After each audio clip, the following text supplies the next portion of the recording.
সাংস্কৃতিক ক্ষেত্ৰত সৰ্বভাৰতীয় ৰূপ পৰিগ্ৰহ কৰে। মহাপুৰুষ শ্ৰীমন্ত শংকৰদেৱ প্ৰথমজন অসমীয়া যিজনে সৰ্বভাৰতীয় ঐতিহ্যৰ ঢল প্ৰথমবাৰৰ বাবে অসমলৈ বোৱাই আনিলে আৰু অসমীয়াৰ মানসিক দিগন্ত অসমৰ পৰা ভাৰতলৈ প্ৰসাৰিত কৰিলে।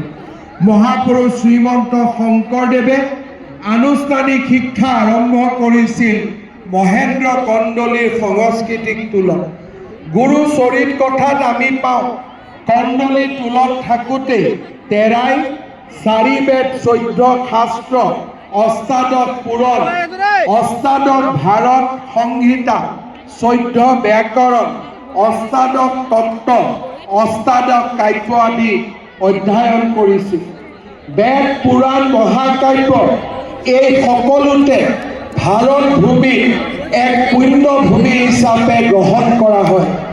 গুৰুজনাই ভাগৱতত কৈছে, দেৱৰো দুৰ্লভ ইটো জন্ম ভাৰতত, হৰাই চিন্তামণি যেন জানিবা হাতত।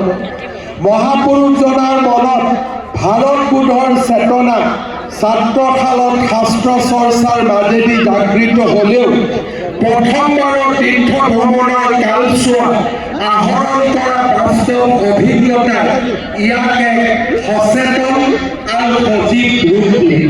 সেই তেৰাৰ দ্বাৰা প্ৰচাৰিত ধৰ্ম মততো এক সৰ্বভাৰতীয় দৃষ্টিভংগী প্ৰকাশ পাইছে। চৰিত পুথিমতে প্ৰথমবাৰ তীৰ্থ ভ্ৰমণৰ কালত বদৰিকাশ্ৰমত থাকোঁতে তেখেতে প্ৰথম বৰগীতটো ৰচনা কৰিছিল।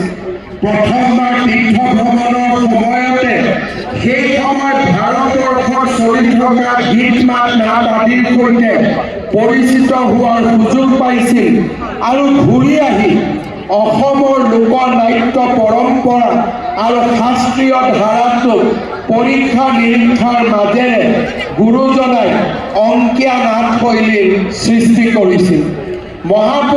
মহাপুৰুষজনাৰ 2 বাৰৰ তীৰ্থ ভ্ৰমণৰ বিৱৰণ আমি চৰিত পুথিত পাওঁ।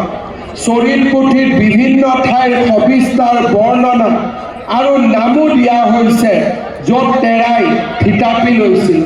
সেই স্থানবোৰৰ ৰীতি নীতি, সাংস্কৃতিক পৰিৱেশ এই সকলোবোৰৰ সংস্পৰ্শলৈ গুৰুজনা আহিছিল আৰু তেৰাৰ অভিজ্ঞতা সম্বলিত উপাদানবোৰেৰে অসমৰ নৱ বৈষ্ণৱ ধাৰাক পুষ্ট কৰাৰ সুযোগ পাইছিল। গুৰুজনা